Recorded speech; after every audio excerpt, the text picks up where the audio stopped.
Hi, everyone, and thank you for coming to our webinar, Taming the Student Debt Monster.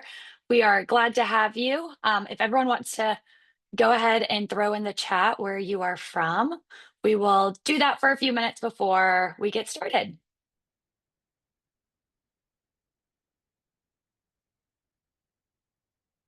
And I can tell you a little bit about Meredith and I. We both realized we are both have lived in Raleigh, North Carolina before. So always fun to meet other people that have lived in the same city as you.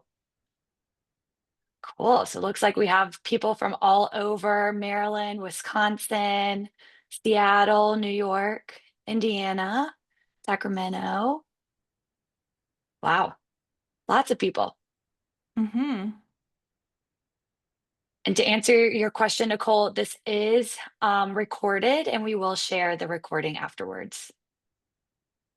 All right, we got Texas, Mississippi, Orlando. How's everyone's weather? It just started getting a little chillier here in North Carolina. How's the weather where you are, Meredith?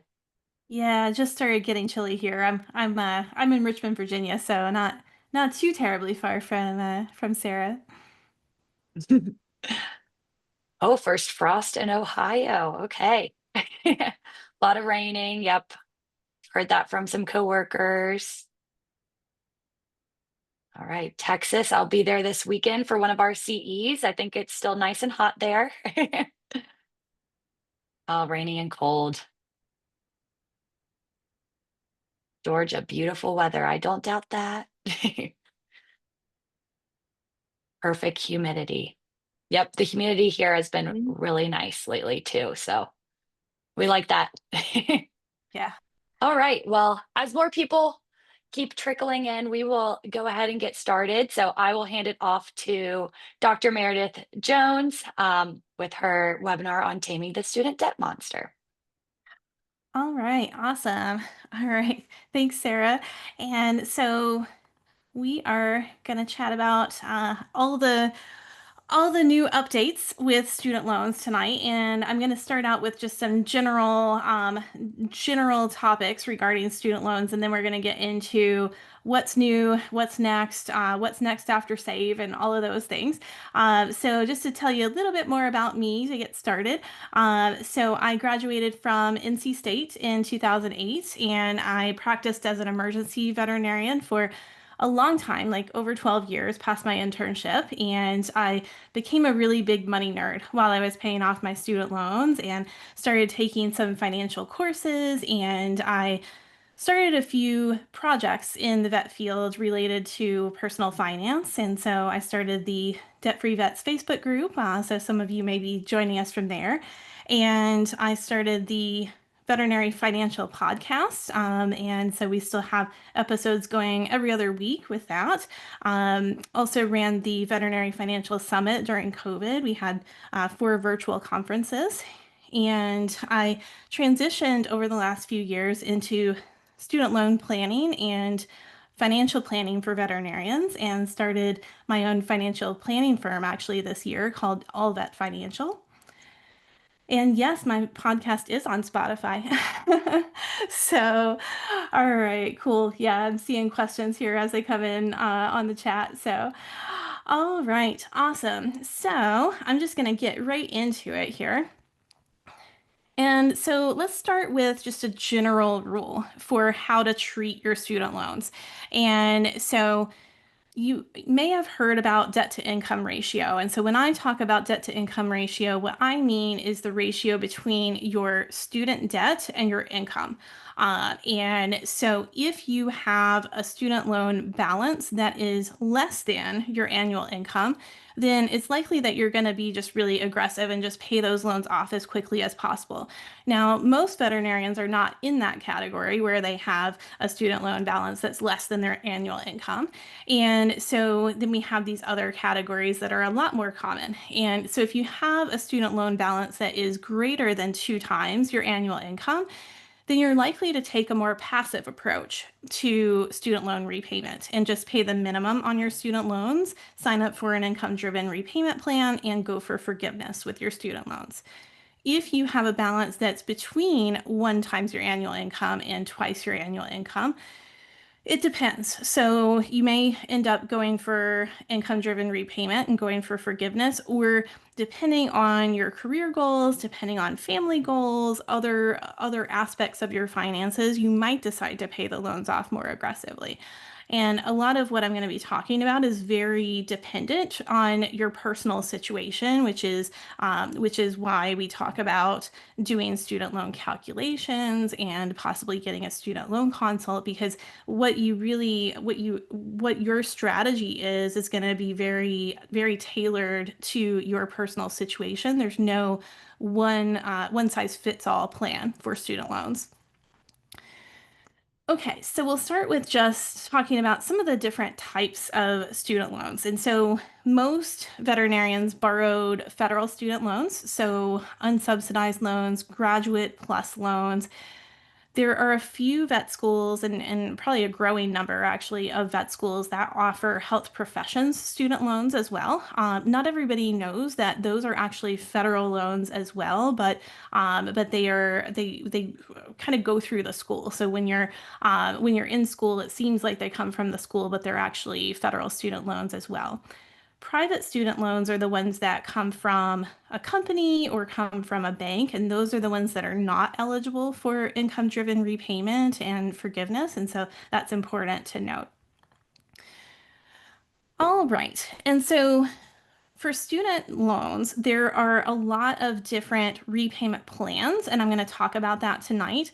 But there are really just two main strategies for repaying your student loans. So you're either going to be paying the loans to zero really aggressively, which involves higher payments. Usually, when I'm talking about paying them to zero, those are folks who can afford to pay thousands of dollars a month toward their loans with a goal to pay the loans off in ideally less than 5 or 6 years. And so when I see that, the reason I see that is because if you're not paying the loans off in that shorter period of time, or you can't afford, like a lot of people can't afford to pay the loans off in that shorter period of time, you're going to be missing out on putting money toward other financial goals like retirement, like buying a house, like doing other things that you want to do with your money and need to do with your money, because everybody wants to retire someday, right? And so then the second strategy is using an income-driven repayment plan and going for forgiveness. And the vast majority of veterinarians that I talk to, that is the plan that they are choosing. That is the strategy that they are either choosing, or it's the only strategy that is really available to them realistically and is the only affordable strategy. Okay. And so with that, what you would do is you would make minimum payments on your student loans. So just what the government tells you that you have to pay on a monthly basis toward your student loans. And then the idea is that you're going to get the balance of your student loans forgiven in 20 years. I used to say 20 to 25 years. Now I have to say 20 years to 30 years because there's a new plan that's a 30-year plan that we'll talk about. Okay, so a little bit about paying the loans to zero. So again, not a plan that is going to make sense for everyone, but if you are paying your loans to zero, so private loans, that's the only option available to you. For federal loans, of course, we've got the income-driven repayment plans as an option as well. And so one important thing to note is that, of course, you're going to want to think about paying off any consumer debt that you have first. So, like if you have credit card debt, if you have other debts that are greater than 5% that are not your house, importantly, that are not your house, then you would probably look at paying off something like a personal loan, credit card debt first. If you had a car loan that was at a high interest rate, things like that. And then you would think about your student loans. So, a couple of popular strategies for paying loans to zero. One is the debt snowball, where you take your loans and put them in order from lowest debt to highest debt, pay off the lowest debt first, and then roll the money that you were paying toward that lowest debt to the next highest debt. Continue that until you're debt free. The other popular way of paying off debt, whether it's student debt or other debt, is the debt avalanche, where you start out with the highest interest rate loan and pay that off, and then go to the next highest interest rate. And so we're talking about where you're targeting your extra money with paying those loans to zero. Okay, so for income-driven repayment plans. And so I'm going to go back to what I was talking about a little bit ago, where it was like, okay, if I was paying the loans to zero, talking about paying those off in 5 or 6 years. Well, a lot of people can't afford to pay their loans off in 5 or 6 years, right? And so that's why I see a lot of veterinarians going for income-driven repayment and going for forgiveness. And so we're going to talk about that in some detail tonight. So for federal student loans only, of course, the idea with an income-driven repayment plan is that your student debt is going to be treated very differently from other debt. And so the first time someone hears about an income-driven repayment plan, it's kind of hard to wrap your mind around it, because it's like any other debt, like credit card debt or car debt. Like, of course you want to pay that to zero, but student loans can be treated very, very differently. So they're really treated more like a tax on your income versus actually being targeted to pay the loans off to zero. And so the payments are actually, strangely, not based on how much debt you have. They're not based on the interest rate. What they are based on is your income and your family size. And so these are the income-driven repayment plans like IBR, Pay, Save. There's one called ICR that's an older plan. And then there's a new plan called WRAP that I'll talk about here in a little bit. Okay, so the Save plan. So a lot of folks here tonight may be on the Save plan, and they're trying to figure out what is next with Save. And so I'm going to go through a lot of the changes that have been made recently to student loan repayment plans. And so SAVE stands for Saving for a Valuable Education, and it was a really popular plan because it featured an interest subsidy and lower payments, where, okay, the balance didn't increase, the payments were lower because they used a higher poverty line deduction than the other plans. But what happened is, because it was a plan that was not actually passed by Congress, it became subject to court actions. And so those court actions are still ongoing. There has not been a recent update on those court actions. And so when those started and got going, it was last July. When those got going, what happened was they actually put the payments and the interest on pause. And so a lot of people went into the save forbearance. And so the save forbearance is still ongoing right now, but interest has resumed. So interest restarted as of August 1st. So you don't have to make a payment if you're on save, because you still have that forbearance going. But interest right now, it's accumulating whether you switch to save, whether you switch off of save, or whether you stay on save. And so that's something important to note as we're talking about what is next with folks who are on SAVE. And importantly, the Big Beautiful Bill made a lot of changes to student loans. One of the things that it has written in the bill is that SAVE will be phased out between July 2026 and 2028. Now, if a decision is made through the SAVE court actions, then it's possible that SAVE could go away sooner than that. Or if a change, if the administration, current presidential administration, decides to make a change and declare SAVE illegal, then it's possible it could change sooner. But otherwise, you may have some time where you could stay on SAVE. If you are on the SAVE forbearance, though, you will not be able to make progress toward the forgiveness timeline. And so that's something really important to note. Okay, so another plan that's going to be phased out with the Big Beautiful Bill is the Pay plan. So Pay stands for Pay as you earn, and it is also going to be phased out between July 2026 and 2028. So the Pay plan, for some people, the Pay plan is the next cheapest payment plan after SAVE. And so only some people are eligible for Pay. So if you had any loans before October 1st, 2007, then you would not be eligible for the pay plan if you had a balance as of October 1st, 2007.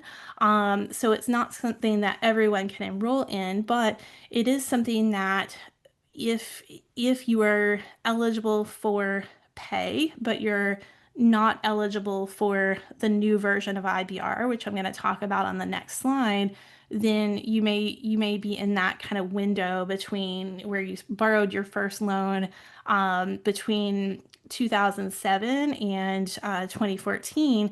If you're in that boat, then pay may be the next cheapest plan for you. And so with that one, you can still file your taxes separately if you're married and have your payment be based just on your income. And so that's something important to note as well.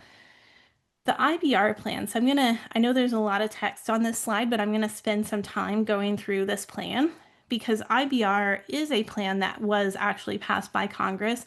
It is a plan that is going to stick around long term. It was not changed with the big beautiful bill at all, other than one rule. So I'll talk about that. So there are two versions of the IBR plan. And so there's the new version of IBR, which is based on 10% of discretionary income, and you would get your loans forgiven after 20 years. And so that version is only available to people who started borrowing loans after July 1st, 2014. The old version of IBR is the one that would be available to you if you did have a student loan balance before July 1st, 2014. And that one is based on 15% of discretionary income. And you would have forgiveness granted at the 25-year mark. And so that one's another one where you can file taxes, married filing separately, have the payment be based just on your income. Importantly, one of the most common questions I get is people ask, okay, if I'm on Save and I switch plans to pay or IBR right now, what happens to my previous payment history? Do I still get that previous payment history counted toward the forgiveness timeline, that 20 to 25-year timeline? The answer is yes. So all of your previous payments, all of the payments that were not actually payments during the COVID forbearance, all of that time frame counts as well. If you had graduated prior to COVID or graduated during COVID, then that timeline from when you exited the grace period after graduation counts toward the forgiveness timeline as well. So all of that payment history is preserved when you switch plans. And so at the bottom, definitely want to make sure that I talk about a rule change with IBR, which is that they eliminated the partial financial hardship rule. So the partial financial hardship rule was a rule that said, okay, it's possible for someone to make too much to be on IBR. And so the big beautiful bill actually eliminated that rule. But as the government does, sometimes, they implement a rule later than when they pass a rule. And so that is actually what happened here. So they eliminated this rule, but they haven't actually implemented the fact that they eliminated this rule. And so you currently today, you could potentially, if you make too much, and so this is usually actually people who maybe they file their taxes married filing jointly, and they've got they don't have a super high balance. Those are the folks who will often run into this, or veterinarians who might be on the higher end of the income spectrum for veterinarians, but maybe they don't have as much income. Those are the folks that are really more affected by this partial financial hardship rule. But it's just something important to note. So they're saying that they're going to implement this rule by winter. And so they didn't give a date, they just said winter. And so this is something where if you're kind of in this boat where you can't enroll in IBR right now, you should be able to hopefully early next year. All right, so I'm going to talk about the new plan that that has become available with the Big Beautiful Bill. So it's going to officially be available by July 1st, 2026. And so right now it's just the rules are written into the bill. It's a new plan. It will be available next year. And so what that looks like is it's 10% of your income. So the previous plans, I said 10% of discretionary income, which is a calculation that the government makes where they take a poverty guidelines chart and they subtract some of the income so that your payment's not based on your full income, really. In this case, with the RAP plan, which is repayment assistance plan, actually your payment would be just straight up 10% of your income. And so for some people, that results in a higher payment. You can, again, file your taxes married filing separately, have the payment be based just on your income. For this one, importantly, there is no payment cap. So there is with IBR, there is a payment cap where at some point, if your calculated student loan payment exceeds what the standard 10-year payment would have been, then the IBR payment actually caps out and it can't go any higher. With the RAP plan, there's no cap, and so it's always going to be 10% of your income, and there's no cap on how high that payment could actually be. So that is important, especially for folks who may have either a higher income or just like a lower debt to income ratio than others. The RAP plan, honestly, it's not going to be a great plan for a lot of veterinarians because it is a 30-year plan. And so if you are eligible for a 20-year plan, it is very unlikely that this 30-year plan is going to be a better plan for you. If you are not eligible for a 20-year plan, so let's say you're only eligible for old IBR, then we would need to run the numbers and look at the calculations. Most people, when I run their numbers, the RAP plan is still not a better plan for them, but that's why we run calculations, because there have been a few people I've talked to where, the 30-year plan was better than the 25-year plan. So it's important to actually have your numbers run in a student loan calculator to know whether you would want to potentially enroll in this plan in the future. And one other thing that you'll hear about when the RAP plan comes out is probably going to be more in the press than it has been so far, is that there is an interest subsidy and principal subsidy. And so what that means is that you, similarly to how the SAVE plan worked, you would not see the balance increase on the RAP plan. But again, that doesn't mean it's a better plan, because if you had to pay on the loans 10 more years, then it would not be cheaper for you. So it's going to be really important to know how these plans work, so that you don't get pushed into the wrong plan. The student loan lawyers out there are saying that if you enroll in the RAP plan, you can't switch out of it. So that's another important thing to know about the RAP plan. All right, so what do you do if you're on the SAVE forbearance? A lot of folks here are probably on the SAVE forbearance. I'd love to see actually in the chat. We'll probably get like a million yeses. Like if you're on the SAVE forbearance, let us know in the chat.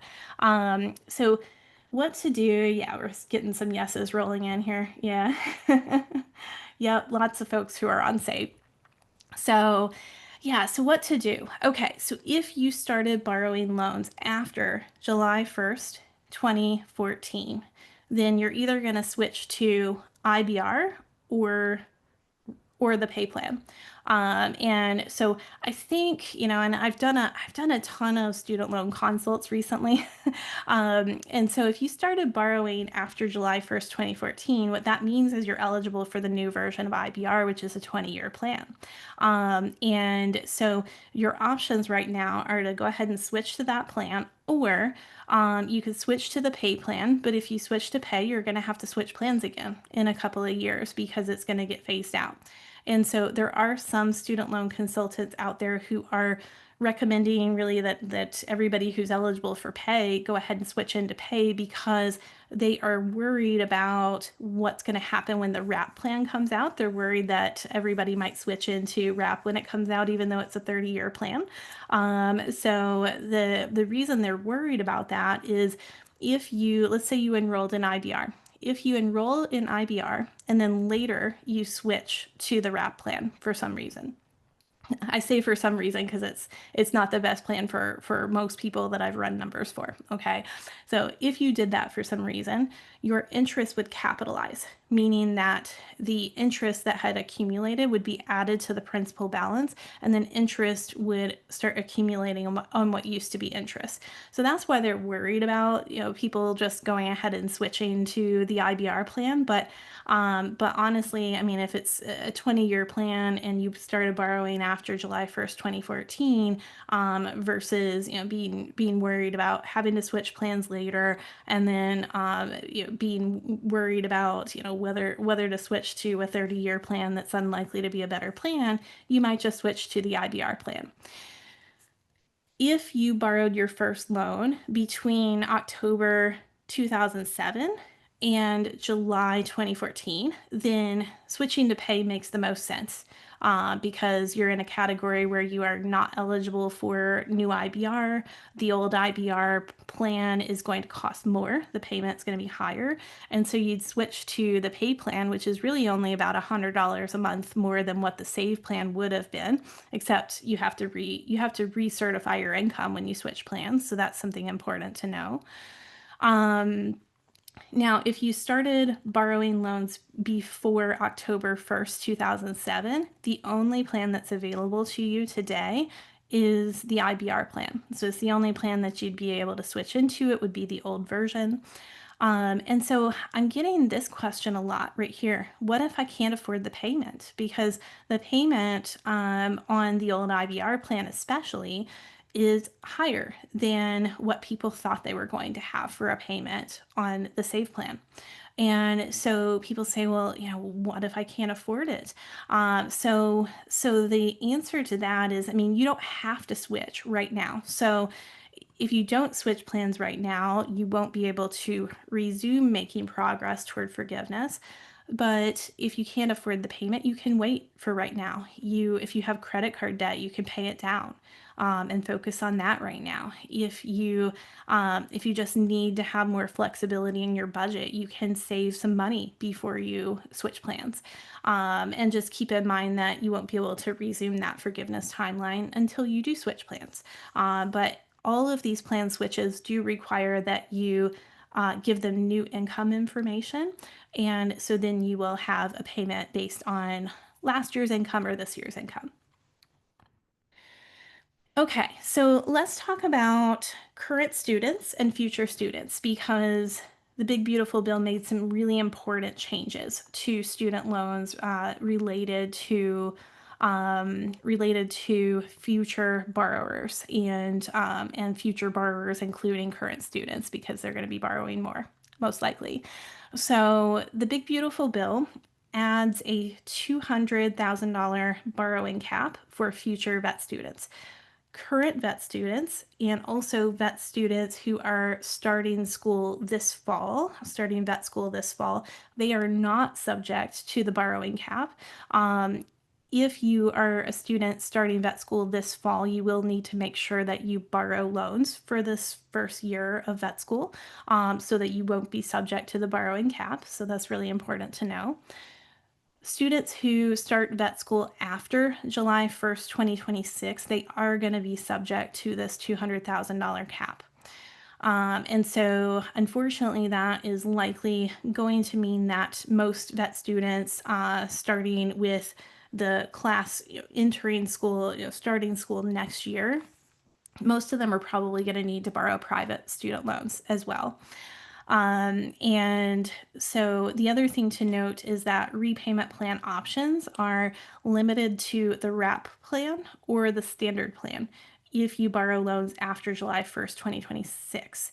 And so all of that talk about the IBR plan, that's available to folks who are already in repayment, and who are not borrowing more federal student loans. But if you borrow more loans in the future, that's going to limit your plan to where the RAP plan is going to be the only income-driven plan available to you, unfortunately. And of course, a future administration could come in and they could change things, but that's as it stands today. All right, so I want to make sure that I also talk about public service loan forgiveness. So, with public service loan forgiveness, importantly, there were no changes made to public service loan forgiveness with the Big Beautiful Bill. So, this is the plan that is a 10-year plan. So, it's 120 qualifying payments, and they do not have to be consecutive. It is only for vets who are in a nonprofit role or government work, and you have to work at least 30 hours a week in that type of role. The forgiveness is tax-free, which is not for the longer term forgiveness plans. And you would want to make sure that you were on an income-driven repayment plan if you were going for public service loan forgiveness, because you don't want to be on the standard 10-year plan, pay them off in 10 years when you could have had some of your loans forgiven. Okay, so I talked about no tax implication for public service loan forgiveness. What about everyone else? So there is something that we unfortunately lovingly call the tax bomb that is owed on debt that is forgiven after 20 to 25 years on the IBR plan, or if you were on the SAFE plan and had to switch into those plans, it's still the same time frame, or 30 years on the RAP plan.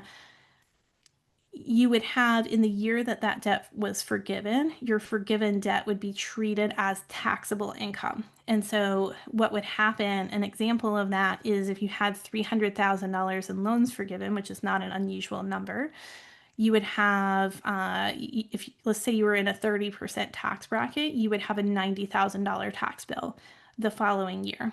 And so it's really important to make sure that you are planning ahead for that. You have, most people have, if they know about it at graduation, then they have 20 to 25 years to save for it.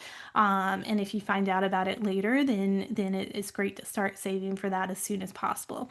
So it's something that's critical. It's possible that a future administration could come in and get rid of the tax bomb.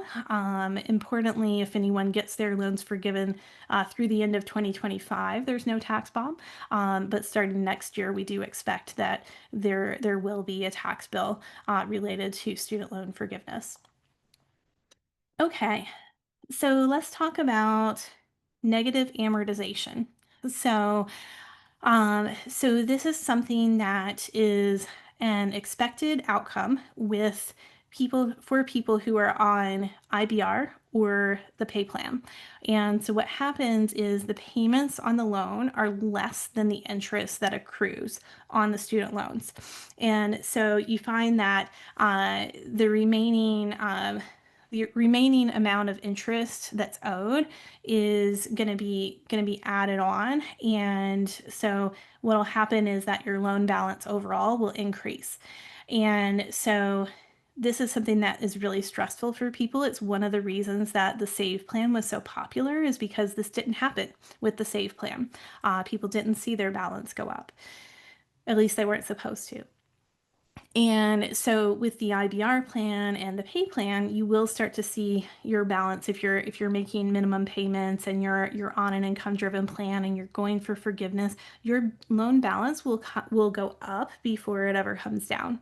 And so the antidote to being stressed about that is to be confident in your student loan plan and to focus on your other financial goals. So there are all these other things that you'll need to do with your money, like save for retirement, like plan for big goals in your life, and also you'll want to save some money for the tax bomb. So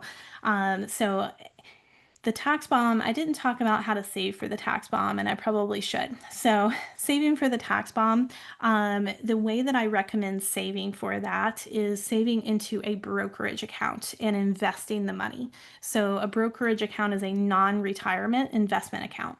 And so that's something that you could open an account yourself and manage it yourself, or you could work with a financial planner and have them help you with it. So that's the way to save for the tax bomb. Let's talk a little bit about taxes and marriage. So, I get a little excited about this because this is one of the ways that I save people the most money. And so, if you are married and you file your taxes jointly, your student loan payment is going to be based on your income plus your spouse's income. So it's the combined taxable income. Of course, if you both have student loans, then it gets a little bit more complicated. But in general, it's going to be based on your combined taxable income, the payments are. If you file your taxes, married filing separately, then what'll happen is your payment will be based just on your income. And so I have seen veterinarians, especially if they're married to a spouse who makes a similar income to them, and the one who went to vet school has debt, and let's say the other spouse doesn't have debt, right? They can cut their student loan payments in half by filing their taxes married filing separately. So I've seen folks where maybe their payment would have been $2,000 a month, cut it to $1,000 a month. So it can be a really big difference, because if you file separately, they use just your income to calculate that payment. And so it's something to note, and it's something to definitely have someone take a look at this if you are married. So it's not for everyone, because let's say your incomes were dramatically far apart. Like one spouse is making $30,000 and the other spouse is making $300,000, for example. If your incomes are dramatically far apart, then it may cost you extra money in taxes to file separately, to the point where it wouldn't make sense, because it wouldn't overall save you a ton of money doing that. So it's going to be important to, again, look at your personal situation and have the numbers run and make sure that it makes the most sense for you. Um, but if your incomes are, let's say somebody has 150,000 income and somebody, the other spouse has 200,000 of income, then it could make a lot of sense to file married filing separately in that situation.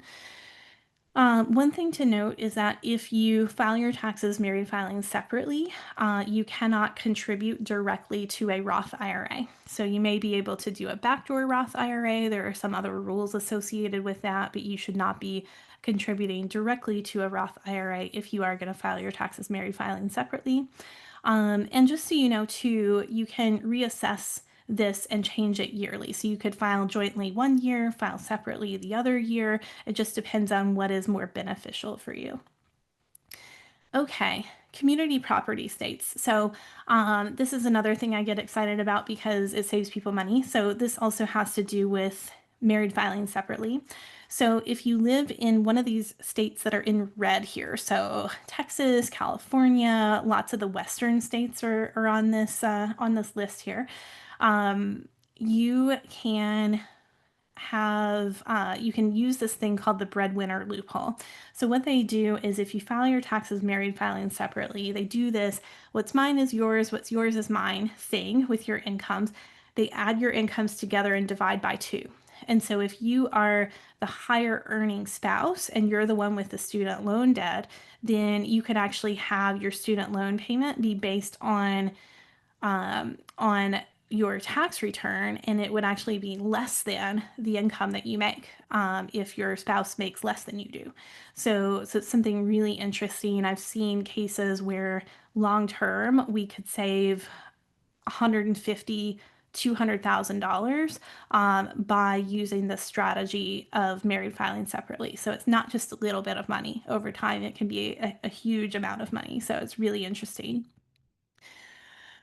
All right, so let's talk about how to lower your student loan payment. I I've seen a lot of stress out there about how big the payments are, right? Because a lot of people haven't had to recertify their income in years. Some people haven't had to recertify their income since 2019, and they're used to having a really low payment. And so people are looking to do everything they can to reduce the student loan payment. Also, a lot of folks, because of course save is no more, and pay is going to be going away. A lot of people are planning for higher student loan payments than they thought they were going to need to plan for. And so let's talk about ways to reduce your student loan payment. So pre-tax contributions reduce adjusted gross income. Adjusted gross income is what they use to calculate student loan payments. And so if you contribute more to your 401k, so let's say you're not maxing out your 401k, but you could afford to, or let's say you're contributing 5% of your income to your 401k, but you could afford to contribute 10 or 12% of your income to your 401k. Those pre-tax contributions will reduce your adjusted gross income and reduce your student loan payment. Often it's something like 150 to 200 bucks a month that you could reduce your student loan payment by, depending on how much you are contributing. So it can be significant. And also contributions to a health savings account can do the same thing and lower that adjusted gross income as well. All right, so I'm going to talk about some common mistakes that I see. So, the biggest mistake that I see veterinarians making, and of course, I run the Debt Free Vets Facebook group, so I see this all the time, is paying extra toward your student loans if you're going for forgiveness. So, if you are paying extra toward your student loans and you're going for forgiveness, you're wasting your money. And so it's like throwing the money out the window. You are putting money toward interest that would ultimately be forgiven at the end of student loan forgiveness. So that's why paying extra is just not a good use of your extra money. I'd rather see you put it into retirement or save it for the tax bomb. There's lots of other things that you could do with your money that would be a more efficient use of that money than putting it toward your loans if you're getting your loans forgiven anyway. I get a lot of questions about, well, I'm on the save forbearance. Should I pay extra toward my loans? Well, no, you shouldn't because there's no payment due on your student loans. And so if you want to make payments and you're on save right now, it probably is going to make sense to go ahead and switch to a different plan. The other question I get is, hey, should I pay extra? Should I pay interest if I'm on save because the interest restarted? Well, if you're going for forgiveness, then it doesn't make sense to pay extra, and that includes the interest. If you're going for forgiveness, and if you wanna pay, maybe switching plans makes sense. All right. So not saving for the tax bomb, that is a big one. Also saving for the tax bomb in a high yield savings account instead of investing it is another one that I see as well. Um, Avoiding student loans entirely. So folks who are here tonight are not avoiding student loans. So I commend you for that. And then refinancing when you shouldn't. So I'm also getting a lot of questions about refinancing your loans. Considering that, some people say, gosh, they just keep changing the rules, and should I just refinance them to private loans and just be done with it? And it's like, well, um, one is that going to be affordable, right? Because the thing with refinancing is it makes federal loans private loans. And so if you're refinancing those loans, then you will not have the option for income driven repayment. It completely removes the option of forgiveness. Folks who had refinanced their loans did not get a COVID pause. So it's really important to know what you're doing if you're refinancing, and you're probably not going to do that unless you can get a unless you don't owe much on your loans, and can get a better interest rate. And so I wouldn't, I haven't talked to any veterinarians recently where refinancing their federal student loans made sense. Putting off big life goals. So if you're putting off big life goals like getting married, buying a house, starting a practice, switching from one area of vet med to another, if you're putting that off because of your student loans, I really highly encourage you not to do that. You went to vet school because you wanted to be able to do what you wanted to do with your life and your career.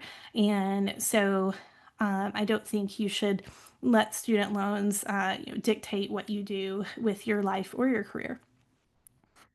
Okay. And then don't forget that student loans are just one part of your financial plan. And so I do a lot of incorporating student loans into the overall financial plan with my financial planning clients. There's a lot more to finances than just student loans. There's okay, do I have enough emergency savings? Am I in a good position to buy a home or buy that next property, or start a practice if that's part of your goals? For family planning, that's another thing that you want to make sure that you're not forgetting about when you're making plans for your student loan strategy. And a lot of people want to get to work optional, and a lot of that involves using your money in other ways, right? Like saving for retirement and investing. So lots of other things to think about. And so I've got some free resources available to you. I've got the Veterinary Financial Podcast. I have the Debt Free Vets Facebook group. I do custom student loan plans, and so I do have a QR code there that will lead to a link where you could book a consult with me. I also have my email address on the slide as well, and I also offer financial planning for veterinarians. And so let's see if I can put the link in to schedule a consult if that's something that you're interested in. And I am happy to take some questions. I'm sure we have a lot. Awesome. Thank you. All right. We do have lots of questions. We will start off with, what is the threshold of student loan debt where you recommend paying it off versus doing the loan forgiveness route? Yeah, yeah. So it's a good question, and I get that question, and it's like there's really no specific threshold. So there's no specific amount of debt that is gonna lead me to say, oh, you should either pay that to zero or you should go for forgiveness. I do use those like just as general guidelines. I do point to those that debt to income ratio. So if you have greater than 2 to 1 for your debt to income ratio, you're very likely to go for income driven repayment and go for forgiveness. But if you have a student loan balance that's less than your income, then you're more likely to go ahead and pay those loans off, especially if you're at the beginning of your student loan journey. So good question. All right. We got another one. Um, oh, that one is very similar. What if a vet has a period of time where they have a lower income than usual? Oh, yeah. So this is a really important one for planning purposes, because it also comes up when someone moves from, maybe they move to like a high paying ER job, and then they move to a GP job that doesn't pay as much or something like that, or someone goes on maternity leave and has no income for a period of time, or let's say they're in a situation where they don't work consistently, something like that. So if you have a drop in your income, you can actually have your payment recalculated. So you can go to the studentaid.gov website, and it's actually studentaid.gov/IDR, and you can go there and actually have your payment recalculated if you have a decrease in income. And the most common way that I see that is maternity leave, and you can actually, if you file your taxes married filing separately, you could potentially get a $0 payment for a while, if you do that while you're on maternity leave or while you have no income, which is pretty cool. Awesome. All right. Another one. When does it make sense to refinance loans to a lower interest loan? Yeah, I mean, refinancing. So the thing to really keep in mind with refinancing is that you will lose all federal protections. So you will lose the ability for your loans to go on forbearance for any reason. You will lose the ability for your loans to be forgiven. There are no income-driven repayment plans if you refinance them, because they become private loans. And so I mean, really, I think the only veterinarian who would want to look at refinancing would probably be someone who maybe owes less than $100,000, and has an interest rate of like 7% and could get a better interest rate. I mean, it's a very small pool of people who I think it would make sense for them to refinance. And a lot of times it makes sense to just keep the loans in the federal system so that you have those government protections available to you. Awesome. And then going back to the previous question, someone asked, you mentioned maternity leave, but what if you Mhm. decide to be a stay-at-home mom for a while? Yeah, if you decide to be a stay-at-home mom for a while, you can also have your payment recalculated. And so if you decide to do that, then you could, and it depends too on what state you live in, whether you're in a community property state or not. Because if you decided to be a stay-at-home mom, if you were in one of those community property states, like I was talking about, and you filed your taxes married filing separately, then you might actually be able to get a $0 payment on your loans. If you lived in one of the states that's not community property, oh yeah, that's interesting. Yeah, the person asking is in a community property state. Yeah, so you could actually probably get if you became a stay-at-home mom, you could probably get a student loan payment of zero if you were a stay-at-home mom. So that's pretty interesting. If you were in one of the other states that's not a community property state, then it's probably gonna be a situation where, if one spouse has a $0 income and then the other spouse has a presumably a much higher income because they'd be the breadwinner at that point, then you might be filing your taxes jointly, but then you would just have a lower payment because your overall household income would probably be less than it was previously. Great, thank you. And another one, is everyone eligible for a level of forgiveness, or is that only if you are in a public health slash government role? Oh, yeah. So everyone is eligible for the 20, 25-year, or 30-year forgiveness plans, regardless of what job you have. And so the public service loan forgiveness is a special, that's a special plan where it's 10 years and it's only available to people who work in government or nonprofit roles. But everyone else in vet med is also going to be eligible for forgiveness plans as well. It just takes longer, more like 20 years, 25 years, 30 years to reach that forgiveness.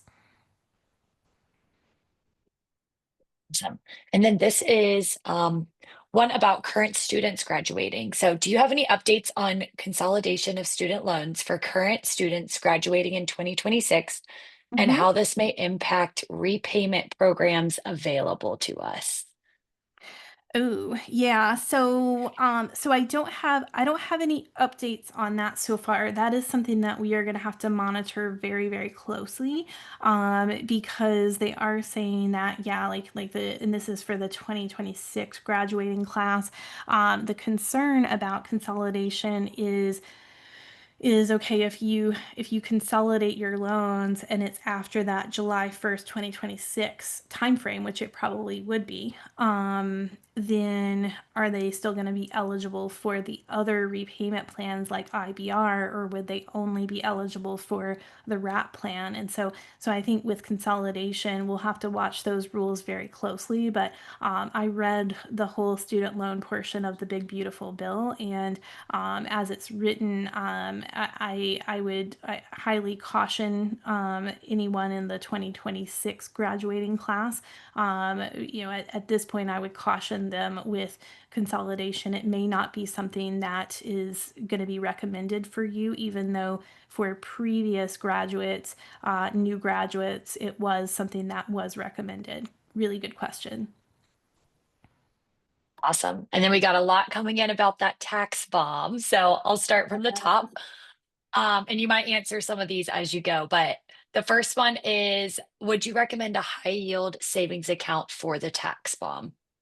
I would not. I would recommend an investment account, so a brokerage account, so a non-retirement investment account. And so the high yield savings accounts, they're making about 3.5 4 to 3.7% interest right now. They're a great place to put your emergency fund. Love them for emergency funds. I don't like them for tax bomb. And I don't like them for the tax bomb because most people are saving over a long time frame, so 10 plus year time frame, and so it makes more sense if you think about just like when you're saving for retirement, that's a long term savings, and so you put it into investments. It's a similar idea with the tax bomb. If you put it into investments, it has the opportunity, that money has the opportunity to make a much higher return over time than what you're going to get in a high yield savings account. Also, because I've been around for a while, I graduated in 2008. High yield savings accounts have not always been at 3 point something or 4 point something percent. They used to only be 1 to 2%. And so that's the other reason not to use a high yield savings account for your tax bomb. Okay, awesome. And then this one you may have answered, but what are recommendations for a brokerage account to save for the tax bomb? Yeah, so there are different ways to do it. So you could work with a financial planner and then they can help you with investment management and choosing the investments that go into the brokerage account for the tax bond. So that's one way to do it. That's something that I help my financial planning clients with. Another way you can do it, if you are more of a do-it-yourselfer, then you could set up your own account with a major custodian like Vanguard or Fidelity or Betterment, and so you would set up that account yourself and manage it yourself and choose the investments yourself. So a couple different ways to do that. Okay, and then one more about that tax bomb. Is 30% tax bracket standard to calculate a payment to prepare for the tax bomb? That's a good question. So I use 30% on the slide because that is a round number. So when I am running student loan consultations, I actually use 37%, which is the top tax bracket for federal student loan or federal taxes.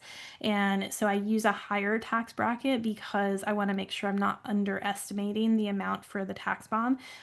Because if you think about it, let's say you get 300,000 of student loans forgiven in a year, that's going to be treated as income in addition to the income you made that year. And so by then, I mean, let's say you had, I mean, by then you might have, let's see, what, 500,000 of income when you add those together, 300 plus 200,000 or, 550,000 of income, we're talking about in the future, right? So that's a pretty high income, and at least as of today would put you in a high tax bracket, and so that's why I use that in my consultations. But yeah, I just wanted to make the math easier for the slide. Good question. Awesome. All right, we got a few more minutes. We can answer a few more questions. So, how do you know if you are on a 20, 25, or 30-year forgiveness plan? All right, good question. So nobody is on a 30-year forgiveness plan right now because the WRAP plan is not available. And then how do you know if you're on a 20 or 25-year forgiveness plan? So what it really is going to come down to, because the pay plan is going to get phased out, the save plan is going to get phased out, so those kind of don't matter anymore. And so then it comes down to which IBR are you eligible for. So if you borrowed loans before before July 1st, 2014, if you borrowed loans before July 1st, 2014, then you're eligible for the old version of IBR, which is a 25-year plan. If you started borrowing student loans after July 1st, 2014, then you're eligible for the new version of IBR, which is a 20-year plan. Perfect. Okay, I think we have time for maybe one last question.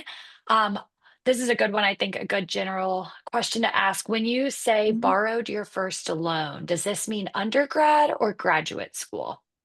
Good question. So I mean borrowed your first loan at all. So we're including undergrad in that, as long as you still had a balance on your undergrad loans. So in general the answer is when you borrowed your first undergrad loan is when that timeline starts. Now, the only exception is somebody, let's say you had somebody who did not go straight through school. So if you had someone who did not go straight through school and they had some undergrad loans and they completely paid those off before they ever went to vet school, well, then you might have vet school loans that are only subject to, whatever the rules are for the first loan that they borrowed for vet school. But the vast majority of folks, the answer is going to be when you borrowed that first undergrad loan. Great. Okay. Well, we are about at time. So, to be conscious of everyone's time, we will go ahead and wrap up. But thank you, Dr. Jones, for joining us. And these were great questions. Clearly, a lot of people are very interested, and I'll let you um, give your little plug for the end. All right, awesome. All right, and I'm seeing lots of thank yous in the chat. Thanks for joining us tonight, and feel free to send me an email. Feel free to use this QR code if you'd like. I'd be happy to hear from you guys. I'm always happy to help with student loan questions and happy to who help with your individual situations as well. And thanks so much for joining us tonight. All right. Thank you all. And we hope you have a good rest of your week. Thanks. Bye, everyone. Bye.